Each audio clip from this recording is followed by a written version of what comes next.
while you were here because you fought for that unreasonable goal. So many of you know, every morning in Primerica we get an email that shows all the people that clicked over, 100,000, 200,000, 300. And some mornings the list is 12 or 15 people long in a day. And one of the things I love to do in the morning when I first get to work and get that is I love to get out my phone and send a text message to every one of those people congratulating. I love it. And you know, about half the responses I get, somebody says, Glenn, I made an unreasonable commitment last August, and that's the reason I got that diamond. That's the reason I got that ring. It's amazing what you've accomplished since you made those unreasonable commitments. I could tell you a ton of stories about those. But rather than just telling you, I'm going to tell you and show you. I want to give you one amazing example. Last January, Karen and I were sitting at home. I was sitting on the couch and I was looking at my email. Karen was sitting over on the love seat, reading something. And I opened up my email and I received an email from a person I'd never spoken to before. A division leader in Grants Pass, Oregon, by the name of Keith Stone. And I started reading Keith's email.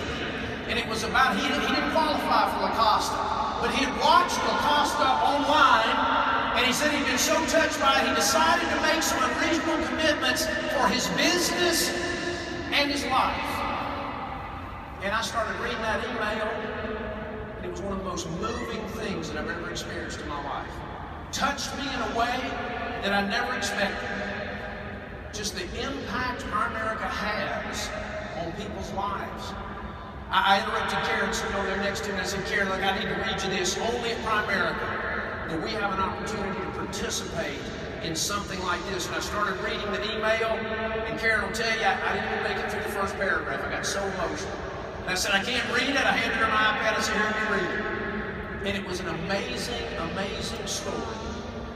And so I emailed Keith back and congratulated him on making this commitment. And we started corresponding with each other. And every few days we'd email, he'd give me an update on what was going well in his business and what wasn't working. And I'd say, Keith, don't give up. He said, Glenn, but I keep stumbling and falling. And I told him one day, I said, Keith, humans stumble and fall, but heroes get back up and try it again. And he'd send me another email. And we did that for 6 months. And a few weeks ago, I picked up the phone and I called Keith's RVP, Jeff Boyd. I said, Jeff, I said, I don't know Keith. You and I barely know each other. We've met a couple of times. I said, is this guy the real deal? I said, is he sane? Is he like a real guy? You know, people email him, you know, nobody knows what they're saying. And he said, man, he's the real deal. I said, Jeff is the RVP in his base shop. I want your permission to do something that's unreasonable. I want to call Keith and see if he'll tell his story of his battle, his struggles to meet his unreasonable goals to 40,000 people at the Georgia Dome. See, I want to hear it firsthand. And yesterday morning, for the first time, I got to meet Keith and Angie Stone. And I would like to introduce the Jeff Boyd Base Shop, along with now their regional leaders, Keith and Angie Stone, and ask them to join me on stage right now because I'd like to talk to them a minute.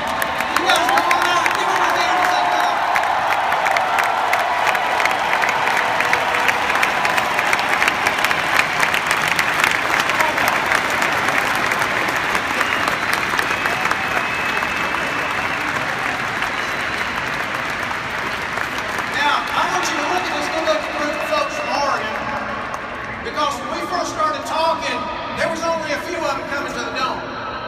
But they kept fighting, kept battling. You'll hear some of that. First of all, I want to recognize Jeff Boyd, the RVP that leads this base shop. Give Jeff a hand. God bless you. This great base shop. This is Keith and Angie right here. Just met yesterday, right, Keith? Yes, sir. Although we felt like we've known each other a long time. Long time. And Keith, you know you sent me that email a little over 6 months ago. And I've never been impacted by anything like that in my business life, 34 years with this company. And I'd like for you to share with this group of people a little bit about the business, unreasonable commitments, unreasonable goals you set. And you know, you've ticked a lot of them off your list. So talk about your successes first. That's a good place to start. Well, first of all, glory to God, my Heavenly Father. We'll give that to you.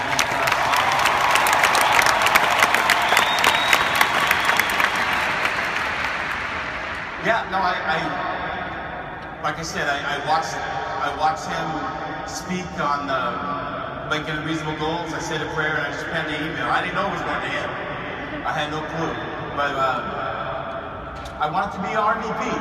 I said I want to walk across the stage. And I had some weight challenges, you can probably tell. But I wanted to lose some weight and I wanted to be an RVP and I want to build a team. So that's kind of what my goal was. Right. But since then, I know because you kept me updated on the positives and the negatives. True. And I got a pretty long list of things you checked off. Securities license, right? Yeah, and I passed that, of course, easily on the first try.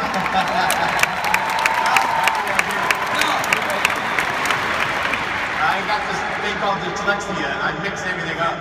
And I did pass. It took me a couple tries. But you made it. I made it. And that was when you checked that unreasonable off the list. Congratulations. You decided to go full time. Yeah, we made a commitment. If I could do my securities license, then I went full time. So you quit your job, went full time. What a huge commitment. What a huge success that is. That's about as unreasonable as it gets. And on that run for RVP, man, you've had some pretty good runs the last few months, right? I think a lot of this team behind you is a result of a lot of that. Yeah, I love these people behind me. We double-digit recruited, we challenged each other, and we just went for it. And you made it to regional leader, right? And I made it to regional leader. All right, so that's a success. So that's at least 3 in my hands and regional leader. And I keep, all that sounds so unreasonable that most of us in this room don't believe we're that good.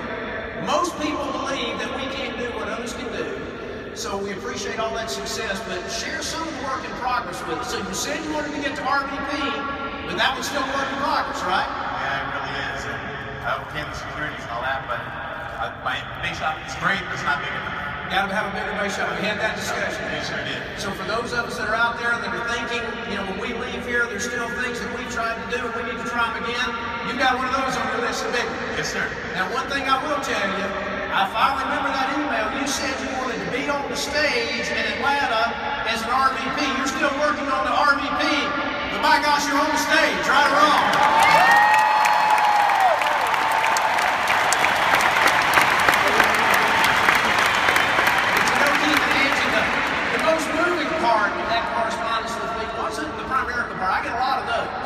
And I love them all, by the way, and they do come to me, you know, that's true. All right.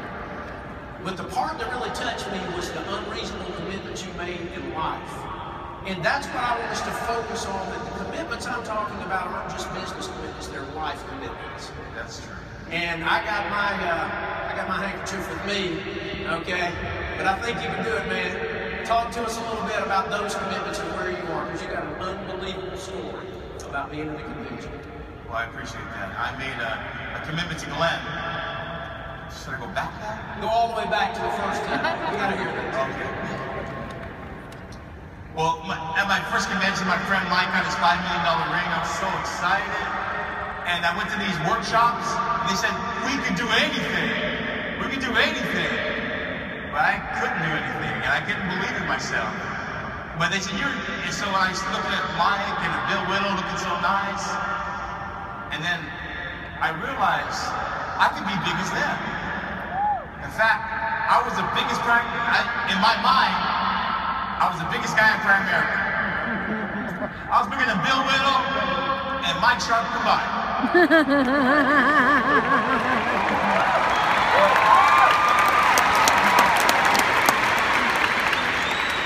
The reason is, you show the picture, at that time, wow. 605 pounds. Oh.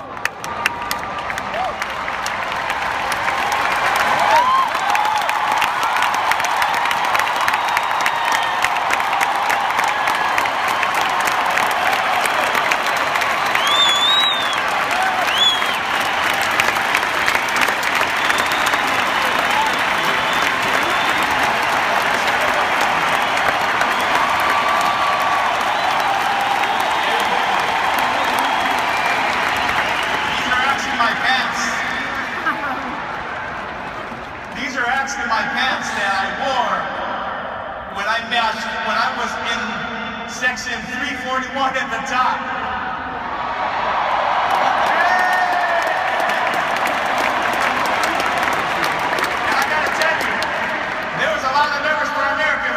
started climbing the stairs because it gets really high up there. Yeah, so there's a lot of people were scared. But these pants are size 80. I don't know if y'all wear size 80 pants. I don't know. But I couldn't find any, so my mom and I actually made these pants. And I kept blowing the nipple out. Oh, but I ain't done yet. Oh, I gotta keep holding it. I kept blowing it out. These were tight on me. And when I kept blowing out, my mom cut them. And that's what they are. That's the material.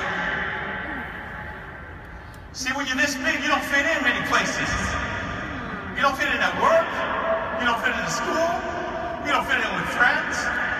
And it was hard. But I fit in Primerica.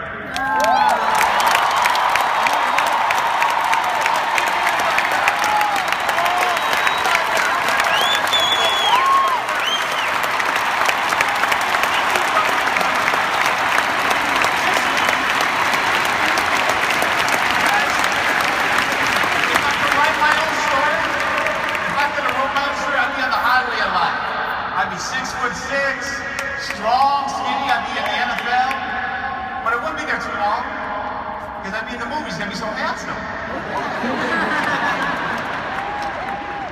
But God didn't want me on the high roads. He wanted me on the back roads. On the back roads where everybody else is. On the back roads at the F&A where people are helping. At the back roads, that's where we are. And I just want to give my testimony, and I just want to thank Glenn Wynn for everything. But I ain't done yet. I told Glenn, I ain't giving up till I'm taking up.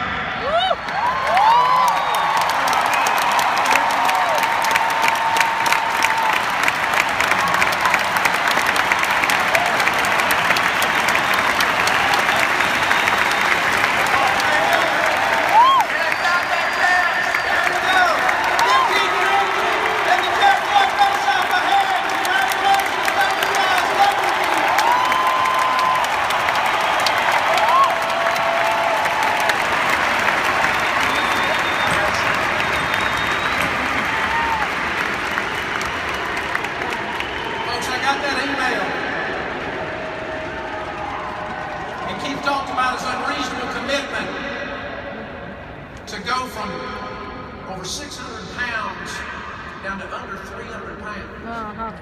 And he was brave enough to allow us to hear that story to inspire us by it. And I wanted to make sure, and I committed to Keith and Angie, I said, we'll do nothing that embarrasses you in any way. That's not the intent.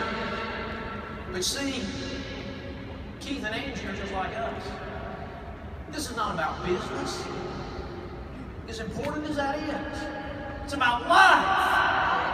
It's about the important things in life. What you put on that wall was your life.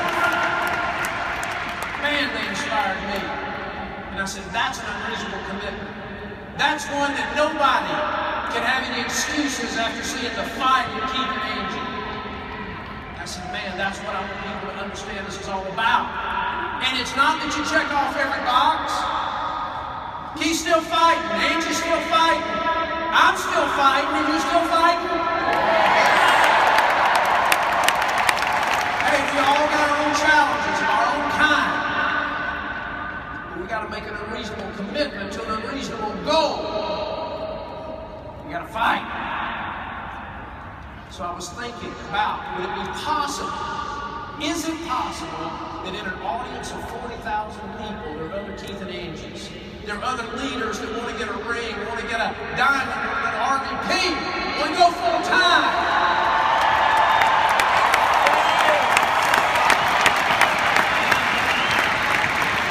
Are there other leaders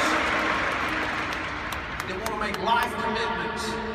That for some reason, this great organization we call Primerica mixes all that together. We can win in business. We can win in life.